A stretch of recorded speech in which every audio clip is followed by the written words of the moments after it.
Hello, everyone. My name is Caroline Fernandez. I'm in your entertainment marketing class, and I'm here today just to talk to you guys a little bit about the Off-off-Broadway, some of the issues they face, why they're important to the theater industry overall, as well as some of the marketing lessons that we can actually take away from this. And personally, I wasn't super knowledgeable about this field, so I did do a lot of research.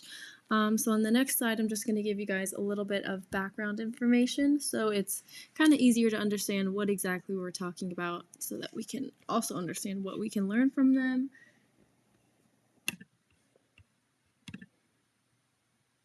Okay, so for some background information, first of all, the Off-off-Broadway is an amateur theatrical production that takes place in smaller venues compared to the other productions such as Broadway and Off-Broadway.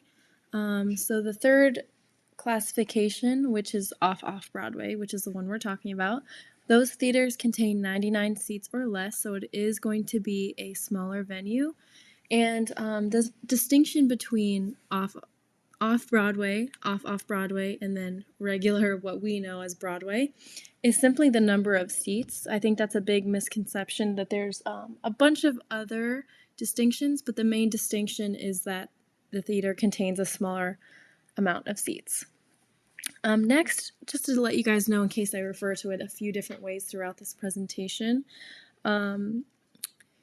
Off-off-Broadway can also be labeled as experiential theater, indie theater, and some people actually call it downtown theater. And this type of production is the most popular in New York City. There are over 120 venues in New York City, and they typically are in the more artistic locations in the city. So for example, there are a bunch in the West Village specifically. And next, I just wanted to hit this right on the head, just so we're very clear throughout this presentation. Off-off-Broadway is very different from the other theater productions. Although the main classification is the number of seats, there are a series of differences that set this type of production apart from the rest. So in the next couple slides, I'm going to be telling you guys about a couple key issues that they face, and then I'm going to go into detail about them, and then I'm going to explain to you guys how they relate to some of the other content that we are learning in this class. Okay. And for our key issues, the main three that we will be focusing on today with Off-off-Broadway is their unique storylines, which may be perceived as controversial, insufficient funds, and lastly, the slow industry growth. But before we get into heavy detail about these, it's really important to note that the issues that the smaller industry face not only affect the off-off-Broadway industry itself, but also the theater industry overall. So the other two classifications of theater productions, they arguably do impact each other, just because the lower, I wouldn't say lower really, but the Off-off-Broadway, which is a smaller production, they often take more risks. So they're bold storylines and character personas, and even their actors are more diverse just because of the accessibility. Unfortunately, many of the Broadway productions are still mainly people who are white. They don't have a lot of diverse actors, which is a major problem. And as this is a major problem, I just wanted to say one more thing before we go into detail about the unique storylines. But these bold storylines, as well as the other traits that I just described, they do impact the larger industries. So it is important to know, to really fully understand their struggles, as well as the marketing lessons that we can take from their business. So first off, one of the key issues is actually one of their strong suits as well. Their unique storylines are often testing the limits of society, and they often project trends or ideas or political perspectives that would never be talked about in another type of production, such as the upper level production that we have been talking about. So some of their stories, although they're very unique and artistic, some people may perceive this as risky or controversial, meaning it may not perform well with the upper theater productions where there's more seating, they may be more prestigious, the ticket prices are more expensive, things like that. So there's different classes that may interpret this type of storyline in different ways. And just to project to you guys some of these topics that represents the riskiness or quirkiness, kind of depending on your opinion. But one of the I thought was kind of funny was the Pandemic Burlesque show. So that is a show that is shown currently in New York City. This is the little box at the bottom is where I got the list of information about these shows. The Pandemic Burlesque is a representation of the pandemic's like social distancing perspective on erotic dancing, but is supposed to be perceived as like a comedy. So it's very audience specific, it's not for everyone. And just a couple other names that just kind of represent how these topics are a little out there, such as Mary Elizabeth Babysits Jesus and Welcome to Your Imagination. So those two are representations of the first one being a comedy based on different religious beliefs, which may be offensive to some people.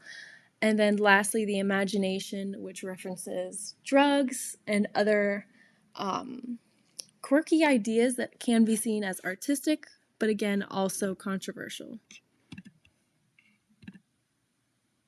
So next we have the struggle of insufficient funds. This smaller range of income is very difficult for this type of production because they face a lack of government funding. And from this link shown at the bottom, I got a little bit of information about how much money each type of theater production gets. And the New York State budget includes tax credits for Broadway, but grants are slim and smaller for the smaller arts productions. So that is a struggle for them. They also experience expensive space rentals, so they may struggle finding places or theaters to rent to put on their show, as well as spaces where they can rehearse. And lastly, they really face a lack of full-time staff. Due to the lack of money and space rentals expenses and other expenses that are very difficult for this industry to keep up with, since they are not the Broadway or Off-Broadway, they don't typically hire any full-time staff through contracts. Many of these actors or directors, this is like considered their side hustle or their hobby that may not produce income, but it's something that they enjoy. Next, we have the struggle of a slow industry growth. So this, I just wanted to clarify one more time, just so we understand the differences between the different productions. Broadway has 500 seats or more. Off-Broadway has 99 seats through 499 seats. And then again, Off-off-Broadway has 99 seats or less.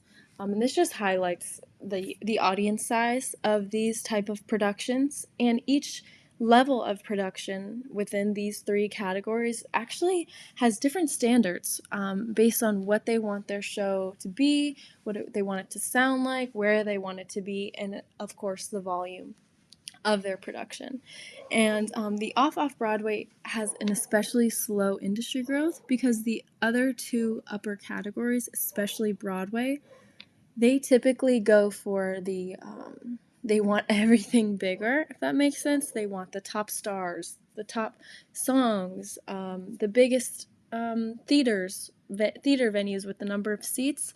So with that being said, the Off-off-Broadway, the indie theaters, they likely won't ever experience the same popularity as the Broadway due to their status.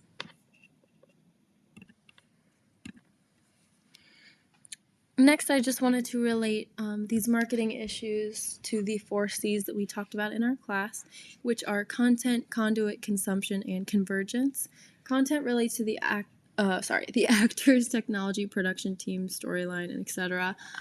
This can be represented through the Off-off-Broadway through the diversity of the actors, as well as the quirky storylines, maybe the technology they use to put on the show, kind of stuff like that, and how they can adjust those factors to better suit their audience. Conduit represents the theater or the visual streaming. And this is the process of delivery. So how will the viewers watch this production? As many theater shows are in person, like those theaters that we talked about. I actually found one theater in New York that actually streams their shows. I guess, according to the article, it was started during COVID, and then they actually did pretty well with it. So a lot of people can watch their virtual streaming of the show on their website. Consumption has to do with how the viewers consume as well as who they consume it with. So an example of this would be for the Off-off-Broadway, someone might attend the show with a group of friends for a light-hearted night, as for comparison to the upper levels for Broadway, that may be seen as like a formal, classy date night where you dress up super nice, go to a fancy dinner, and then attend the show. Convergence has to do with the globalization trends, media technology advancements, as well as cultures. So this can be anything from performing a show with different dialects or cultural perspectives, as well as using different emerging trends that influence how the show is represented. Lastly, some of the marketing lessons we can learn from them are stemmed from the 4Cs, which I just went over, as well as some other factors that are industry specific to services. So some of these things to keep in mind is the perishability. Theater shows are quickly consumed, meaning if you buy a ticket for a show on Thursday, the only time you can use it is Thursday, and it will be the length of the show. Next, you want to heavily focus on improving customer satisfaction, since it is an experience rather than a good.